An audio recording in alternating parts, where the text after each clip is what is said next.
क के अंतर्गत था, इसमें स्पष्ट उल्लेख है संविधान में। द लाइव टीवी, सच सबसे आगे। नमस्कार, द लाइव टीवी आप देख रहे हैं, आपके साथ मैं हूं आदित्य कुमार। सरकार मणिपुर पर कुछ नहीं बोल रही है। मणिपुर पर ना बोलने की वजह से ही हरियाणा के नूह में हिंसा देखने को मिली। वहां भी कारें धू धू कर जल रही थी, चारों तरफ सिर्फ धुआं ही धुआं दिखाई दे रहा था। ऐसा लग रहा था कि मणिपुर जैसे हालात अब हरियाणा में भी बनने वाले हैं। फिलहाल अभी स्थिति को बताया जा रहा है काबू में, लेकिन आगे कब तक ऐसा रहेगा ये देखने वाली बात होगी। तो दो राज्यों पर सवाल पूछे जाने की बात तो छोड़िए, मणिपुर पर ही सरकार जवाब देने को तैयार नहीं है। और जब सवाल पूछा जाता है तो उस सवाल को या तो दरकिनार कर दिया जाता है, या जो सांसद ज्यादा तेजी के साथ सवाल पूछने की कोशिश करता है उसे बाहर का रास्ता दिखा दिया जाता है। आज हम आपको संसद का एक वीडियो दिखाने जा रहे हैं। फ्रेम बाय फ्रेम वीडियो दिखाने की कोशिश करेंगे और आप देखकर वीडियो को समझिएगा कि इस वीडियो में जहां भी मणिपुर वाला पोस्टर आ रहा है वहां से कैमरा मूव कर दिया जा रहा है। यानी पहले से ही सुनियोजित कर लिया गया था कि पोस्टर चाहे विपक्ष जितने लेकर पहुंचेगा, लेकिन अगर पोस्टर दिखाने की कोशिश करेगा कि कैमरे में दिखकर आम जनता तक वो चीजें पहुंच जाए कि संसद भवन के अंदर मणिपुर का लेकर विपक्ष जो है वो गंभीर है और वो चर्चा चाहता है, वो बातचीत चाहता है, मणिपुर पर प्रधानमंत्री की चुप्पी तोड़वाना चाहता है, तो वो बात बाहर तक ना पहुंचे। यानी संसद में जो चीजें हो रही हैं वो बाहर ये पहुंचे। संसद में सब सामान्य स्थिति थी, कहीं भी कुछ भी ऐसा नहीं था क्योंकि कैमरा दिखाता नहीं है। अब आप समझिए, दरअसल कोरिया के बारे में कहा जाता है कि वहां जो है, दक्षिण कोरिया के बारे में कहा जाता है कि वहां गरीबी नहीं दिखाई जाती है। वहां गरीब, अगर कोई कैमरा गरीबों कोई वीडियो रिकॉर्ड करता है उसको सजा सुना दी जाती है। कुछ ऐसा ही फरमान ना भारत देश में आ जाए, क्योंकि अब तो मणिपुर पोस्टर जहां दिखता है वहां से कैमरा मूव ऑन हो जाता है। तो ज्यादा देर ना करते हो, चलिए वीडियो की तरफ बढ़ते हैं। वीडियो पहले आपको दिखाते हैं, फिर आगे भी चर्चा करेंगे। सुप्रीम कोर्ट में भी मणिपुर का मामला चल रहा है, उसमें क्या कुछ अपडेट्स हैं वो भी आपको बताएंगे। लेकिन सबसे पहले जरा आप इस वीडियो को ध्यान से देखिए, बिल्कुल आंखें गड़ाए रखिएगा, समझिएगा, देखिएगा, अपनी पुतलियां भी मत हिलाइएगा, तभी आपको समझ में आए कैसे फ्रेम बाय फ्रेम चीजें चेंज हुई है। स्क्रीन पर आपकी ये वीडियो है, देखिए। पहले आप वीडियो देखिए, कुछ सेकंड जब वीडियो आगे बढ़ेगा तो वीडियो में आपको दिखेगा कि ओम बिरला जी जो है वो बाकायदे बोल रहे हैं। तभी अचानक से उनके पास मणिपुर का पोस्टर आ जाता है। बहुत ही मतलब माइक्रो सेकंड में जो स्विचर पर बंदा बैठा रहा होगा उसने ये कमाल किया होगा। देखिए, जैसे ही ओम बिरला साहब के कैमरे के सामने वो पोस्टर आता है जिसमें इंडिया फॉर मणिपुर लिखा हुआ है, उस पोस्टर के आते ही कैमरा स्विच हो जाता है और वो सीधा अमित शाह जी के ऊपर आता है, यानी गृह मंत्री जो बोल रहे हैं उनकी तरफ आ जाता है। अब देखिए, गृह मंत्री जी बोल रहे हैं, गृह मंत्री जैसे बोल रहे हैं वैसे ही फिर पोस्टर आता है।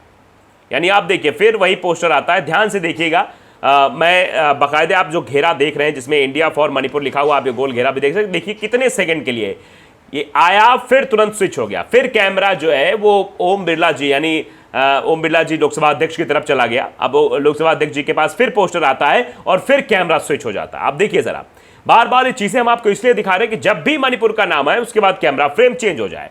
अब आगे देखिए, फिर अमित शाह की तरफ अलग एंगल से कैमरा ले जाया गया जहां से वो ना आ पाए, लेकिन फिर इंडिया फॉर मणिपुर का पोस्टर आया तो कैमरा जूम कर दिया गया ताकि वो दिखे ना, और जैसे ही दिखने लगा फिर कैमरा वहां से हटा दिया गया और फिर कैमरा जो है ओम बिरला जी की तरफ आ गया, वो भी दूसरे एंगल से, अलग एंगल से। अब जब वहां भी तस्वीरें दिखाई जाने लगी तो फिर कैमरा जो है वो सत्ता पक्ष के जो बैठे सांसद थे उनकी तरफ हो गया, क्योंकि वहां पर बिल्कुल सन्नाटा पसरा हुआ था। तस्वीरें भी आपकी स्क्रीन पर आप देखिए, वीडियो चलता है। फिर अमित शाह जी, क्योंकि अमित शाह जी बोल रहे हैं, गृह मंत्री हैं, तो भाई गृह मंत्री की तरफ तो कैमरा फोकस होगा ही, तो फिर उनकी तरफ फोकस होता है। फिर गृह मंत्री जी की तरफ आता है तो फिर से इंडिया फॉर मणिपुर दिखाई देने लगता है, और जैसे ही वो फ्रेम में दिखता है वैसे ही स्विचर अपना कमाल करके स्विच कर देता है और दूसरी तरफ कैमरा मूव ऑन हो जाता है। तो देख लिया आपने, और फिर सांसदों की जो मंडली बैठी हुई है सदन में वो सब चीजें दिखाई दे रही हैं। अब फिर अमित शाह जी के ऊपर कैमरा मूव होता है क्योंकि बोल रहे थे, जैसे उनकी तरफ कैमरा आता है और वो बोलते रहते हैं तो फिर इंडिया फॉर मणिपुर का पोस्टर सामने आता है, फिर कैमरा मूव।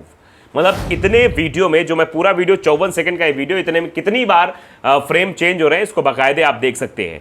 फिर उसके बाद अमित शाह जी आते हैं, अमित शाह जी के बगल फिर कैमरे में वो इंडिया फॉर मणिपुर आता है, फिर हटा जाता है, फिर सांसदों को दिखाया जाने लगता है। तो इस 54 सेकंड के पूरे वीडियो में बार बार जब जब मणिपुर का जिक्र हो रहा था या मणिपुर वाले जो पोस्टर आ रहे थे तो तुरंत कैमरे को मूव कर दिया जा रहा था, कैमरा वहां से हटा दिया जा रहा था या कैमरे का एंगल ही चेंज कर दिया जा रहा था। तो अब आप समझिए कि क्या चीज़ें हो रही हैं।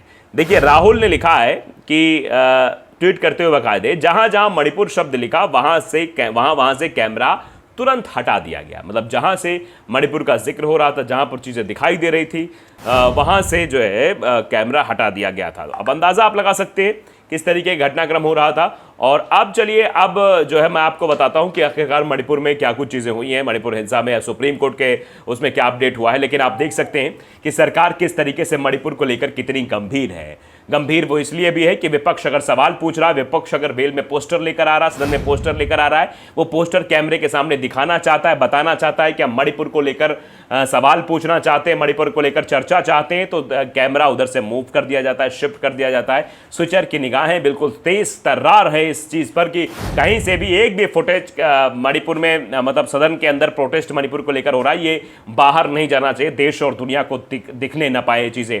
तो मतलब आप छुपाने की कोशिश हो रही है, दामन बचाने की कोशिश हो रही है। आप अंदाजा लगा सकते हैं, जब जब सत्ता पक्ष से सवाल पूछा गया है, तब तब सत्ता पक्ष ने जवाब देने की बजाय विरोध करने की ठानी है। महंगाई को लेकर जब पिछले साल प्रदर्शन हो रहा था सदन के अंदर, तो सांसदों को निलंबित कर दिया गया राज्यसभा में, और जब बाहर प्रदर्शन हो रहा था तो उन सबको हिरासत यानी डिटेन कर लिया गया। अब देखिए हालत क्या है। अब देखिए, सुप्रीम कोर्ट ने 6 पॉइंट्स पर सरकार से जवाब मांगा है कि सरकार इन 6 पॉइंट्स पर जवाब दे। मणिपुर हिंसा को लेकर डीजीपी को पेश होने का भी आदेश दे दिया है कि मणिपुर के डीजीपी पेश हों और वो अपनी बात रखें। दरअसल मणिपुर हिंसा को लेकर सुप्रीम कोर्ट में मंगलवार को भी सुनवाई हुई। सीजीआई ने पूर्व जजों की एक कमेटी बनाने की बात कही और कहा कि इस कमेटी का दायरा तय करेगा कि जो वहां जाकर राहत और पुनर्वास का जायजा लेगी। हम इस तथ्य के बारे में स्पष्ट हैं कि 6500 एफआईआर की जांच सीबीआई को सौंपना असंभव नहीं है। सीबीआई को जांच नहीं सौंपी जाएगी। वहीं राज्य पुलिस को इसका जिम्मा नहीं सौंपा जा सकता, मतलब राज्य पुलिस को भी नहीं जाएगा। मणिपुर को हिंसा को लेकर चीज़ें हुई हैं, सुनवाई हुई है, और हाईकोर्ट के पूर्व जो कमेटी बनाने की बात कही, जो नुकसान मुआवजे पीड़ितों के 162 और 164 के बयान दर्ज करने की तारीखों आदि का भी ब्यौरा लेंगे।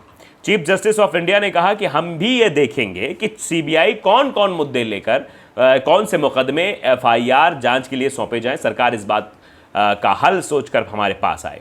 सीजीआई ने आगे भी कहा कि हम दायरा तय करेंगे जो वहां जाकर राहत और पुनर्वास का जायजा भी लेगी। हम इस तथ्य के बारे में स्पष्ट हैं कि 6500 एफआईआर की जांच सीबीआई को सौंपना असंभव है।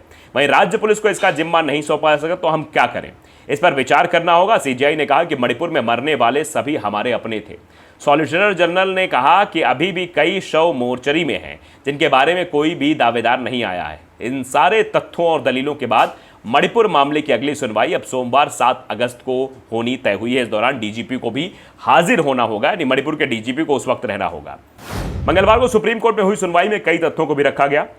कोर्ट की ओर से कई सवाल भी आए। सीजीआई ने कहा कि हमें सीबीआई से जानना होगा कि सीबीआई की बुनियादी ढांचे की सीमा क्या है, साथ ही क्या वो ये जांच कर सकती है।